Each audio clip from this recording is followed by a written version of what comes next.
अंजली दमानी यांनी धनंजय मुंडे कृषी मंत्री असताना 275 कोटींचा घोटाळा झाल्याचा आरोप केलाय। धनंजय मुंडेंच्या कार्यकाळात युरिया आणि डीएपी हे बाजारभावाच्या किमतीपेक्षा जास्त किमतीत खरेदी केल्याची माहिती कागदपत्रांसह मांडली, पण धनंजय मुंडेंनीही या आरोपांना उत्तर दिलंय। काय आहेत हे आरोप आणि त्यावर काय दिलं उत्तर आपण पाहूया। त्याचा बाजारभाव आहे 269 रुपये, पण आमच्या माननीय कृषी मंत्र्यांनी 590 रुपयाला त्याची खरेदी केली आहे।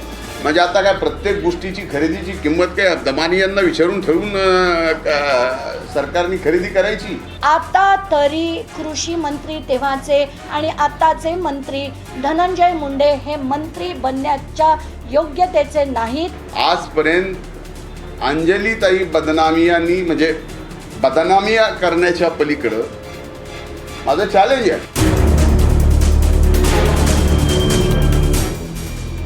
धनंजय मुंडेंच्या अडचणीत दिवसेंदिवस वाढ होतीये। सामाजिक कार्यकर्त्या अंजली दमानी यांनी धनंजय मुंडे कृषी मंत्री असताना युरिया आणि डीएपीच्या खरेदीत घोटाळा झाल्याचा आरोप केलाय। सरकारने खरेदी केलेला दर आणि मार्केटमध्ये मिळत असलेल्या किमतीतला फरक दाखवत धनंजय मुंडेंवर 88 कोटींच्या घोटाळ्याचा आरोप केला। अंजली दमानी यांच्या म्हणण्यानुसार नॅनो युरियाच्या 500 मिलीलिटरच्या एका बॉटलचा बाजारभाव 92 रुपये आहे। कृषी खात्याने ती 220 रुपयांना खरेदी केली। कृषी खात्याने 19,68,408 नग खरेदी केले। बाजारभावानुसार एकूण किंमत 18,10,93,536 रुपये असायला हवी, मात्र कृषी खात्याने मोजले 43,30,49,760 रुपये। कसं झालं, नॅनो युरिया आणि नॅनो डीएपी या इफ्को नावाच्या कंपनीचे 184 रुपये पर लिटर, म्हणजे जर आपण 10 लिटरची बॉटल घेतली तर आपल्याला 184 रुपये पर लिटरला हा नॅनो युरिया मिळतो। म्हणजे 500 मिलीलिटरच्या बॉटलला 92 रुपये पडतात। पण आपले माननीय कृषी मंत्री धनंजय मुंडे यांच्या अध्यक्षतेखाली जे टेंडर काढलं गेलं त्याच्यात तब्बल 220 रुपयाला ही बॉटल घेतली गेली, तब्बल 220।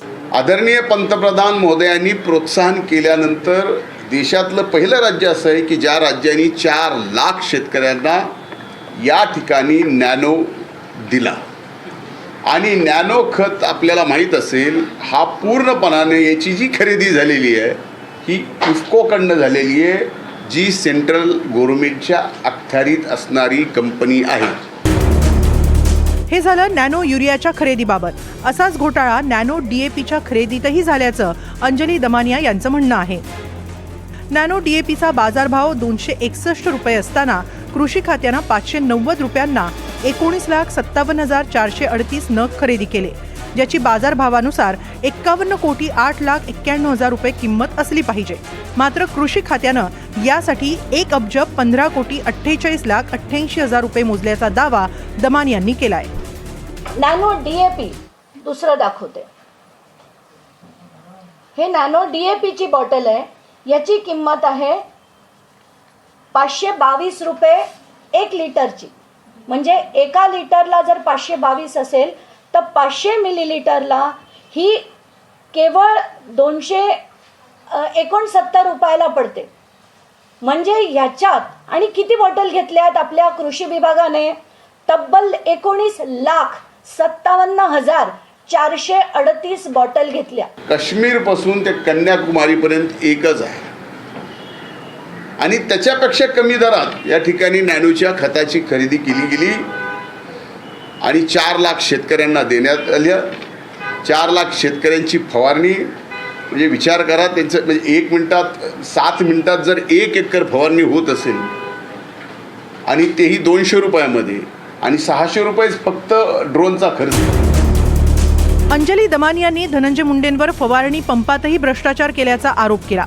2,900 रुपयांचा फवारणी पंप 500 रुपये अधिक देऊन खरेदी केल्याचा गंभीर आरोप केलाय। आता हा बॅटरी स्प्रेअर काय प्रकार आहे? तो 2 in 1 आहे। तसा हा स्प्रेअर ऑलरेडी MAIDCच्या वेबसाईटवर मिळतोय आणि तो आत्ताच्या घटकेला 2450 रुपयाला घेतला जातोय आणि MAIDCच्याच वेबसाईटवर तो आत्ता 2,946 रुपयाला विकला जातोय। आता ही त्याचा विकण्याचा रेट असताना आपले माननीय कृषी मंत्री त्याचं जे टेंडर फ्लोट करतात ते 3,426 रुपयाला आत्ता विकत घेत आहेत. आता अधिक टिकाऊ आणि 6 महिन्याच्या ऐवजी 1 वर्षाची गॅरंटी देणार आणि त्यातही किमतीने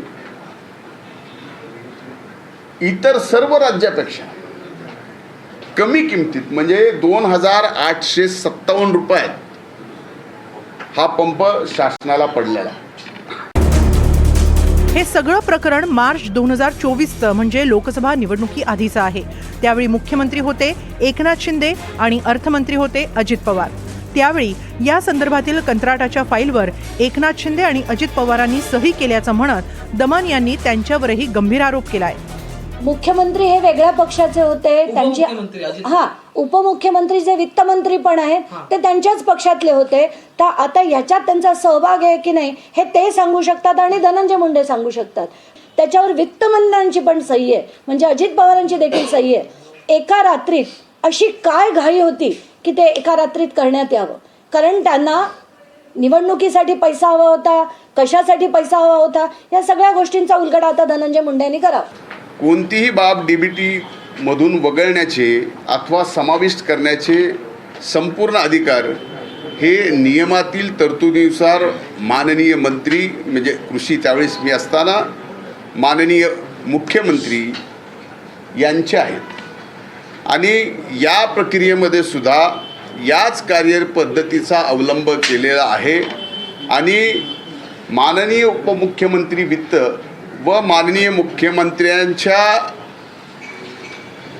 ही बाब सादर करून त्यांच्या पूर्वमान्यतेने दिनांक 5 डिसेंबर 2016च्या परिच्छेद 1 मध्ये नमूद केल्यानंतर थेट लाभ हस्तांतरण संदर्भात नवीन वस्तूंचा समावेश करण्याचे अधिकार माननीय मुख्यमंत्री यांना देण्यात आलेले आहेत.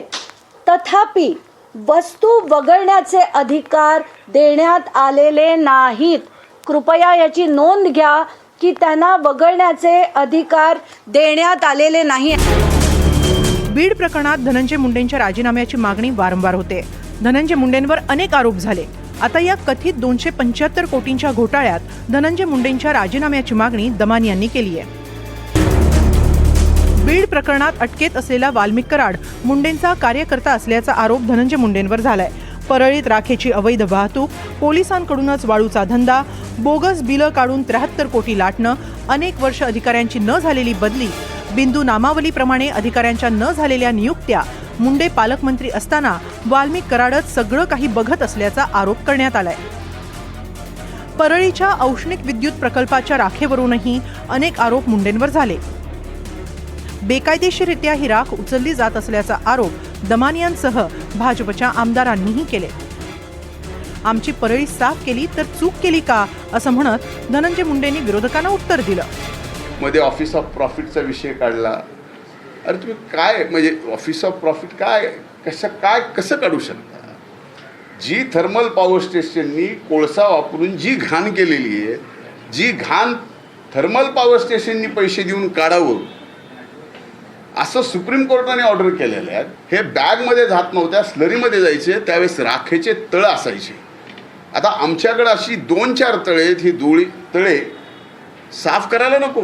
कारण ज्यावेळेस तुम्ही मे महिन्यात याल, एप्रिल महिन्यात याल, वादळात याल, त्यावेळेस आमचा अख्खं परळी आणि परिसर धुळीत दिसतो, त्या राखेत दिसतो. याच्यावर पण आरोप करावेत. हे आरोप कुणी करावेत? म्हणावं एनर्जी मिनिस्ट्रीने, ऊर्जा विभागानं म्हणावं की ही राख घेऊन जाणं बेकायदेशीर आहे. अंजली दमानिया, सुरेश धस यांनी आतापर्यंत धनंजय मुंडेंवर केलेल्या आरोपांची ईडी चौकशी करण्याची मागणी मनोज जरांगे पाटलांनी केली आहे. असा असेल तर शॉकिंग विषय.